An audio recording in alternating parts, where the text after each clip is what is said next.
Hello everyone, welcome to Tasty Dish by Sethu Palaniyappan. இனிப்பு பூர்ண கொழுக்கட்டைக்கு stuffing செய்கிறதுக்கு ready பண்ணிக்கலாங்க.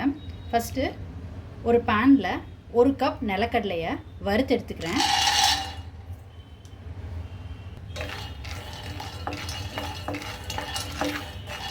நிலக்கடலை இந்த அளவுக்கு வறுபட்டது போதுங்க. இப்போ இதை ஒரு பிளேட்டில் கொட்டி ஆற வச்சுக்கலாம். நிலக்கடலை நல்லா ஆறட்டும். ஆறுனதுக்கப்புறம் தோல் நீக்கிறதுனா நீக்கிக்கோங்க. நீக்கிட்டு மிக்சி ஜாரில் சேர்த்துக்கிட்டு கோர்ஸ் பவுடராக அரைச்சி எடுத்துக்கலாங்க. அரைக்கும் போது 2-3 தடவை விட்டு விட்டு அரைச்சிக்கோங்க. ஒரே கண்டினியூஸாக அரைச்சிங்கன்னா எண்ணெய் விட்ட மாதிரி ஆகிடும். 2-3 தடவை விப்பில் போட்டுக்கிட்டு அரைச்சி கோர்ஸ் பவுடராக எடுத்து வச்சுக்கோங்க. இப்போ வெல்லம் கரைச்சி எடுத்துக்கலாங்க. அதுக்கு 1 கப் வெல்லம் எடுத்துருக்கிறேன். இதில் கொஞ்சமாக தண்ணி சேர்த்துக்கிறேங்க. வெல்லம் நல்லா கரையட்டும். கரைஞ்சதுக்கப்புறம் ஃபில்டர் பண்ணி எடுத்து வச்சுக்கலாம். பல்ஸ் மோடில் 2-3 தடவைக்கு இந்த மாதிரி அரைச்சி எடுத்துக்கோங்க. இப்போ ஒரு பேனில் நெய் சேர்த்துக்கிறேங்க.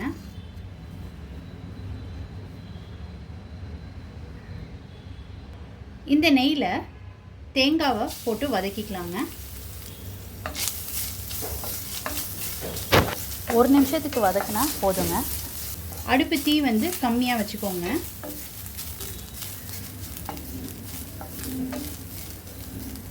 தேங்காய் வதக்குனதுக்கப்புறம் இதில் வெல்லம் கரைச்சி வச்சுருக்கிறத ஃபில்டர் பண்ணி சேர்த்துக்கிறேங்க. இதை நல்லா கலந்து விட்டுக்கலாம். இப்போ இதில் பொடிச்சு வச்சுருக்கிற நிலக்கடலை பவுடரை சேர்த்துக்கிறேங்க.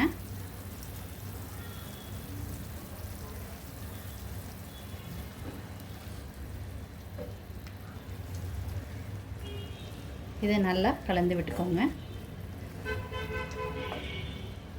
இதில் ஏலக்காய் தூள் சேர்த்துக்கிறேங்க.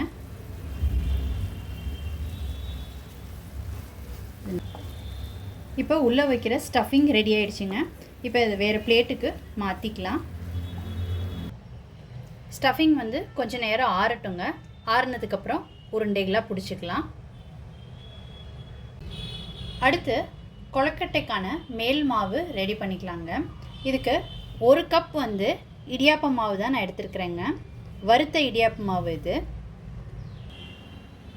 1 கப் இடியாப்ப மாவுக்கு 1 கப் தண்ணி சுட வச்சுருக்குறேங்க. இந்த தண்ணியில் மேல் மாவுக்கான உப்பு கொஞ்சம் சேர்த்துக்கிறேங்க. இப்போ தண்ணி நல்லா கொதிச்சிட்ருக்குங்க. இந்த சுட வச்ச தண்ணியை கொஞ்சம் கொஞ்சமாக சேர்த்துக்கிட்டு கலந்து விட்டுக்கலாங்க.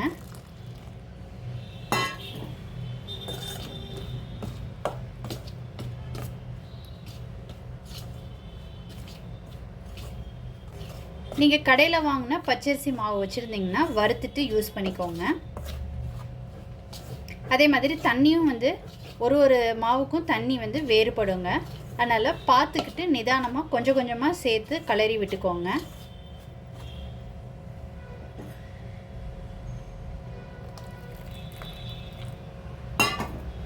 சுட வச்ச தண்ணியை எல்லாத்தையும் ஒன்றா ஊற்றிடாதீங்க.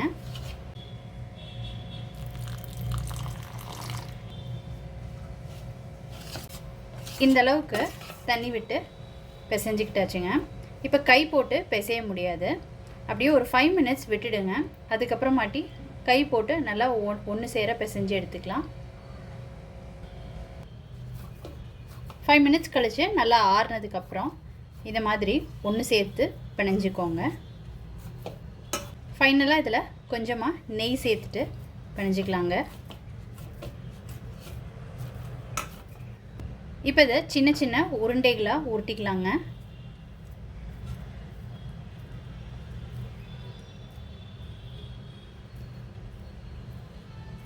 இந்த மாதிரி உருண்டைகளாக எல்லாத்தையும் உருட்டி எடுத்துக்கலாம். இந்த மாதிரி உருண்டைகளாக எல்லாத்தையும் உருட்டி ரெடி பண்ணியாச்சுங்க. உள்ளே வைக்கிற ஸ்டஃபிங்கையும் உருண்டைகளாக உருட்டிக்கிட்டாச்சு. உருட்டும் போது கையில் கொஞ்சம் நெய் தடவிக்கிட்டு உருண்டைகளாக உருட்டி வச்சுக்கோங்க. அப்போ தான் ஈஸியாக இருக்கும் செய்கிறதுக்கு. இப்போ இந்த உருண்டைகளை நடுவில் ஒரு குழி வர்ற மாதிரி ரெடி பண்ணிக்கோங்க.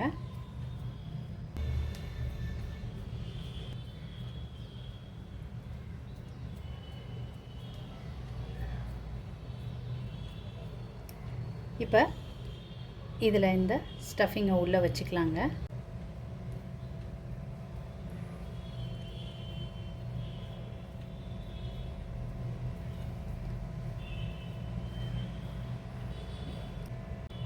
இந்த மாதிரி எல்லாத்தையும் ரெடி பண்ணி வச்சுக்கலாங்க. அப்போ தான் ஸ்டீம் பண்ணுறதுக்கு ஈஸியாக இருக்கும்.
இந்த மாதிரியும் ரெடி பண்ணிக்கலாங்க. எல்லாத்தையும் இந்த மாதிரி ரெடி பண்ணியாச்சுங்க. இப்போ ஸ்டீம் பண்ணிக்கலாம்.